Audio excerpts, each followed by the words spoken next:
Chers téléspectateurs du monde francophone, assalamu alaikum wa rahmatullahi wa barakatuhu. Vous nous retrouvez pour votre émission Horizon d'Islam et lors de cette émission, on va aborder le thème qui concerne les mariages du saint prophète Mohammed sallallahu alayhi wa sallam. Alors, cette question est centrale aujourd'hui parce qu'il y a énormément de personnes qui critiquent constamment, et on voit que ça fait la une de certains journaux de manière assez constante, le fait que le prophète de l'islam se soit marié plusieurs fois, et alors on revient sur ces questions de polygamie, etc. Lors d'une précédente émission, on avait déjà abordé ces thèmes, ces questions, que l'on va reprendre ici et que l'on va réélaborer pour peut-être coller un peu plus au sujet du jour. Pour en parler, j'ai avec moi deux personnes. J'ai d'abord Nabil Ahmed Mirza Saheb qui est étudiant à la Jamia et qui est en cours toujours d'études. Assalamu alaikum. Et j'ai monsieur Abdul Ghani Jahangir Khan, assalamu alaikum, responsable du bureau francophone. Wa alaikum assalam. Alors, on va peut-être rentrer très rapidement dans le vif du sujet puisque ici, il n'y a pas vraiment... J'ai fait une petite introduction, comme vous l'avez sûrement entendu. C'est que c'est des thèmes qui reviennent assez souvent dans l'actualité. C'est des thèmes répétitifs, mais auxquels il faut répondre, parce que si on laisse sans réponse, c'est quelque part donner du crédit à ceux qui parlent sur le prophète de l'islam. Et justement, pour peut-être répondre aussi à tout ce mouvement qui est né de... vous savez, est-ce qu'il faut condamner ou pas condamner lorsque l'on parle de la personne du prophète ou lorsque l'on parle de l'islam alors que certains actes n'ont rien à voir avec l'islam? C'est personnel, mais je pense que condamner, le fait de ne pas condamner revient à dire déjà d'une part que l'on est d'accord, puisque les absents ont toujours tort, et en plus le fait de ne pas condamner, c'est ne pas avoir d'amour pour l'islam, ou ne pas avoir ne pas ressentir quelque chose à l'idée qu'une chose aussi nauséabonde puisse être rapprochée d'une religion aussi belle. Et donc, je voulais juste faire ce parallèle-là pour dire aux musulmans, aujourd'hui, et là je parle sous votre contrôle, que quand il y a une question sur le prophète de l'islam, à tout le moins sur le prophète de l'islam, bon, ok, il y a des divergences, etc., mais sur le prophète de l'islam, on est tous d'accord, que quand il y a une critique qui est émise contre lui, il faut y répondre. Et il faut la condamner de manière unanime. Il ne devrait plus y avoir de division sur ça. Et donc c'est encore triste de voir qu'il y a certains intellectuels musulmans qui vont dire oui, mais alors ils vont avoir des raisonnements très étirés même. Donc on va dire oui, mais condamner, ça revient... Non, ça revient à rien du tout. En fait, c'est des jeux de mots, c'est juste de la bonne parole pour donner du crédit à ceux qui critiquent, pour qu'ils recommencent en fait. Et donc c'est pour ça que peut-être le thème de notre émission aujourd'hui est important aussi. Voilà, nous on fait notre part du boulot, c'est-à-dire qu'on répond aux allégations qui sont faites contre le prophète de l'islam, mais l'appel vaut à tous les musulmans, c'est-à-dire qu'il faut se lever contre ces allégations qui sont faites contre lui. Le premier gros paquet que je lance du coup vers Jahangir Saheb, il concerne la polygamie et toutes ces questions des prisonnières de guerre. Alors, comme vous le savez, on dit souvent, les musulmans prenez comme butin les femmes, et puis, etc., et toutes les conséquences qui s'en suivent, pour montrer que les musulmans sont des éternels frustrés et que ce sont des personnes qui ne vivent que par ça. Alors, qu'est-ce que ça signifie? D'abord, est-ce qu'il y a un verset coranique qui parle de ça? S'il traite du sujet, qu'est-ce qu'il signifie exactement? Bismillah ar-Rahman ar-Rahim. Il y a plusieurs versets qui parlent des prisonnières de guerre. Et il faut savoir qu'à l'époque, donc là on est en train de parler du 7e siècle, après Jésus-Christ, il n'y avait pas un système de prison établi, donc des institutions pour incarcérer les criminels ou les prisonniers de guerre. Cela n'existait pas. Et les musulmans se retrouvaient souvent dans cette situation où d'autres peuples venaient s'attaquer à eux, notamment les Arabes idolâtres et leurs confédérés. Parmi, il y avait certaines tribus juives aussi, et puis voilà. Et donc, ils se retrouvaient souvent dans une logique de bataille défensive. Et alors, c'était de pratique commune que si des combattants se retrouvaient retombaient entre les mains de l'ennemi, eh bien, ils seraient faits des prisonniers de guerre. Et les musulmans n'ont pas fait exception à cette règle. Ils ont suivi la règle qui était déjà en place dans la société arabe de l'époque. À la différence que les prisonniers musulmans, les prisonniers de guerre musulmans qui tombaient entre les mains des non-musulmans étaient traités de façon très cruelle, alors que du côté des musulmans, les instructions qui venaient du prophète Mohammed sallallahu alayhi wa sallam, que la paix et la bénédiction d'Allah soit sur lui, étaient à l'effet qu'il fallait traiter ces esclaves comme on se traitait soi-même. Donc déjà, les esclaves, là quand je dis esclaves, je veux dire prisonniers de guerre, on en faisait on peut dire des gens qui faisaient des travaux forcés. Sauf que de nos jours, les gens qui font des travaux forcés sont dans un milieu donc de prison. Carcéral. Oui, carcéral, voilà. Mais à cette époque-là, ils étaient des gens qui étaient obligatoirement divisés entre des différentes familles. Donc vous voyez un peu le danger déjà d'avoir des prisonniers de guerre chez soi, avec sa famille, avec ses enfants, etc. C'était une situation très complexe et très stressante. Mais comme c'était de rigueur et c'était la norme dans la société arabe, donc cela n'était pas du tout une chose étonnante que même pour les Arabes non musulmans, je veux dire, hein, de devenir des esclaves dans de telles circonstances. Mais ils devaient être traités comme on se traite soi-même. Donc on voit les récits des compagnons qui avaient ces prisonniers de guerre entre leurs mains. Ils les vêtissaient de la même façon qu'ils se vêtissaient eux-mêmes. Ils leur donnaient souvent à manger des choses meilleures que celles qu'ils mangeaient eux-mêmes. Et alors, le problème, c'est que de temps à autre, il y avait aussi des femmes qui tombaient entre leurs mains parce que c'était des femmes combattantes ou qui accompagnaient les combattants. Et elles aussi, donc, on faisait d'elles des prisonnières de guerre. Alors là, on se retrouve avec une situation encore plus difficile. Donc déjà, avoir un homme à la maison, c'est très difficile. Il faut rappeler aussi que toutes les opportunités étaient données à ces prisonniers de guerre de se libérer en payant une compensation quelconque. Donc, pour ceux qui avaient des moyens, ils faisaient venir donc, cet argent par des gens de leur famille ou de leur tribu et pour les faire libérer. Mais ceux qui n'en avaient pas les moyens, le prophète sallallahu alayhi wa sallam leur a dit que si vous pouvez enseigner à des enfants musulmans à lire, eh bien, quand ils auront appris à lire, vous serez libres. Donc voilà comment ils pouvaient se libérer, s'affranchir. Mais maintenant, quand on a une situation où on a des femmes qui tombent entre les mains des musulmans, donc tout d'abord, selon la pratique, les femmes qui tombaient entre les mains de l'ennemi elles devenaient automatiquement des esclaves sexuels, donc dans le camp non musulman. Oui. Alors, dans le camp musulman, la différence, c'est que la personne qui était chargée de ces prisonnières avait le choix de les épouser.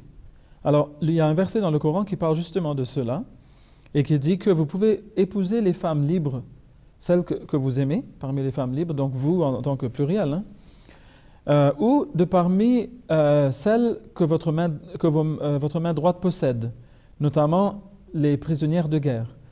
Mais le mot ici est le nikah, qui est utilisé, qui est donc certainement un mariage conclu devant le peuple, etc., comme on le fait normalement. Donc, dès que ces prisonnières-là étaient mariées, elles étaient automatiquement affranchies et elles devenaient des citoyennes libres.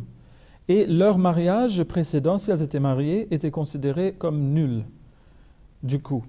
Parce que, en fait, cela formait partie de ces injonctions coraniques visant comme un deterrent, si vous voulez, comment dire en anglais, donc visant à empêcher les gens d'entrer dans cette logique de guerre dès le début. Parce qu'on leur a dit, écoutez, attention, si vous êtes en guerre avec nous et vous tombez entre nos mains, telles sont les conditions. Voilà les conditions. Vous allez devenir des esclaves à la maison, dans les foyers musulmans. et vos femmes seront donc entre les mains des musulmans, et certaines d'entre elles vont devenir donc des épouses. Donc ça, il faut que vous le sachiez avant d'entrer dans la logique de guerre. Donc évidemment, beaucoup n'iraient pas faire la guerre pour cette raison-là. Et d'ailleurs, comme je vous ai dit, même si le Coran ne l'avait pas dit, c'était de pratique courante dans la société arabe. Donc ceux qui se mettaient dans cette logique savaient à quoi s'attendre si les choses devaient tourner au vinaigre. Mais la différence, c'est que le Coran est venu réglementer tout cela, est venu légiférer de sorte que les droits des prisonniers soient respectés. D'ailleurs, on peut dire que c'est le premier livre révélé par Dieu, un texte religieux qui donne des droits aux prisonniers de guerre. Comme par exemple, on n'a pas le droit de les torturer. On n'a pas le droit de les enchaîner de façon qu'ils leur fassent mal, même jusque dans ces détails-là. On n'a pas le droit de les priver de manger ce qu'on mange soi-même, ça je l'ai déjà dit. On ne peut pas ne pas les vêtir comme on se vêtit soi-même. On doit leur donner toutes sortes de droits et aussi, on ne peut pas exiger une tâche que l'on ne peut pas accomplir soi-même. Et si c'est une tâche lourde, on est obligé de leur prêter main forte. On a vu dans certains cas, comme par exemple dans le cas du calife Omar, donc le deuxième calife, oui. Lorsqu'il est entré en Terre Sainte, donc en Palestine, les chrétiens qui s'y trouvaient ne savaient pas qui était Omar parce qu'il montait sur son chameau à tour de rôle, lui et son esclave. Et comme ils étaient vêtus de la même façon, et que c'était le tour de l'esclave lorsqu'ils étaient arrivés en Terre Sainte, l'esclave lui a dit « Montez sur le chameau parce que vous êtes en train d'entrer dans la ville maintenant. » Il a dit « Mais c'est ton tour. Je ne vais pas prendre ton tour. » Et donc les gens ne savaient pas qui était Omar. Ils pensaient que c'était l'autre. Vous voyez ? Donc c'était ainsi que ces gens-là étaient traités. Et c'est pour ça que souvent, les personnes qui tombaient entre les mains des musulmans, lorsqu'ils ont connu les musulmans et ont vu le traitement qu'ils ont reçu de leurs mains... Souvent, c'était décisif pour eux de rester. Quoi. Oui, ils ne voulaient plus rentrer. Ils ne voulaient plus rentrer. Et on connaît le cas, par exemple, mais là, il ne s'agissait pas d'un prisonnier de guerre, mais il s'agissait d'un esclave qui était retombé entre les mains du prophète Mohammed sallallahu alayhi wa sallam, Zayd notamment. Lorsque finalement ses parents ont eu vent de là où il était, le papa et l'oncle sont venus le racheter. Et il leur a dit, je ne veux pas partir avec vous, je suis vraiment désolé, mais je veux rester avec le prophète Mohammed sallallahu alayhi wa sallam. Parce qu'il est tout pour moi, il m'a tellement bien traité, je ne peux pas le laisser maintenant. Il l'aimait trop. Donc en fait, l'islam n'est pas en train de donner cet enseignement parce que les musulmans sont des gens frustrés et qu'ils ont besoin de se défouler, et donc il faut qu'ils fassent la guerre et qu'ils trouvent des femmes et qu'ils en fassent des concubines ou des esclaves sexuels, etc. Ce n'est pas du tout ça. Personne ne veut... Et d'ailleurs, ça on l'a déjà dit dans des émissions précédentes, lorsqu'Allah est en train de demander aux musulmans d'entrer dans cette logique de guerre, c'était bien malgré eux, hein, Allah était, pour ainsi dire, obligé de leur dire « Soyez braves, ne rebroussez pas chemin, ne retournez pas sur vos talons, faites face à l'ennemi bravement et courageusement, parce qu'ils ne voulaient pas faire la guerre. S'ils voulaient faire la guerre, pourquoi Allah aurait dû dire toutes ces choses Ils seraient plus que prêts pour y aller, pour aller trouver butin, femmes et autre chose. Donc, puis en plus, ce n'est pas logique. Là, je parle sous votre contrôle, hein, Jagessa, mais le fait qu'on les désigne comme esclaves, par exemple, ça pourrait choquer l'oreille occidentale, parce qu'elle pourrait se dire, mais attendez, ça renvoie à des périodes très sombres de l'histoire, avec les esclaves qu'on prenait, les Noirs qu'on prenait comme esclaves, etc. Mais on est bien d'accord sur la définition d'esclave, parce que dans l'islam, l'esclave, ça n'a rien à voir avec l'esclavage au sens historique Exactement. Du terme. D'accord. Lorsque je parlais de Zayd, on était encore à l'époque où l'esclavage était en train d'être aboli. Donc l'islam a aboli l'esclavage graduellement par un processus progressif. Et finalement, cela a abouti à l'abolition totale pour ce qui est des esclaves qu'on achète. Donc ça, c'était complètement fini par l'islam. Terminé. Mais ce qui restait, c'était les prisonniers de guerre. Donc, on les appelle aussi des esclaves parce qu'ils étaient obligés de faire du travail contre leur volonté, évidemment. Ils étaient tombés entre les mains donc, de leurs ennemis. Mais cela renvoie tout à fait au cas des personnes qu'on va incarcérer aujourd'hui et auxquelles on va faire des travaux dont ils ne vont pas bénéficier. Oui. Ce n'est pas du bénévolat, c'est contre leur volonté. C'est l'esclavage au sens travaux forcés. Voilà, c'est dans ce sens-là.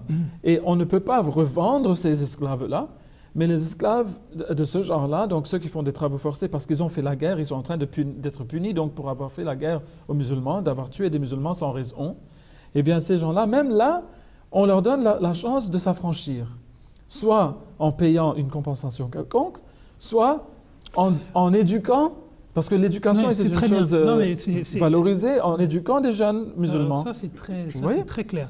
Parce que, donc le but, ce n'est pas de les garder esclaves, c'est ça que je veux dire. D'accord, oui. Mais en plus, ça correspond tout à fait, enfin, ça pourrait tout à fait correspondre avec ce qu'on a aujourd'hui, parce que quand vous êtes puni à une peine d'emprisonnement ou quoi que ce soit, vous pouvez toujours vous libérer sous caution. Donc, en quelque sorte, c'est une rançon que vous payez à l'État pour être libéré. Bon, ça renvoie à des systèmes ou à des mots, une terminologie différente, mais c'est simplement pour les personnes, voilà, c'est simplement pour les personnes qui nous voient pour la première fois et qui se disent, oula, ils sont en train de parler d'esclaves de guerre, etc.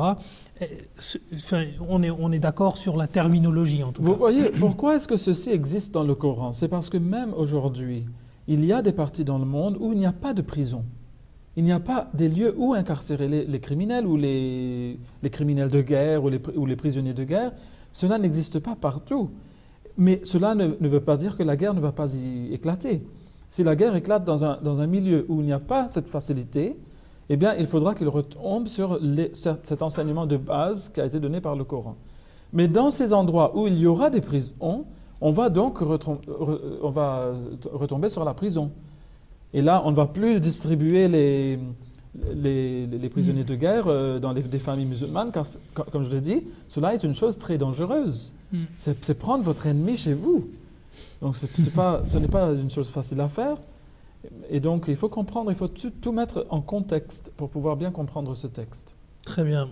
Jazakumullah pour votre réponse, Jahangir Saheb.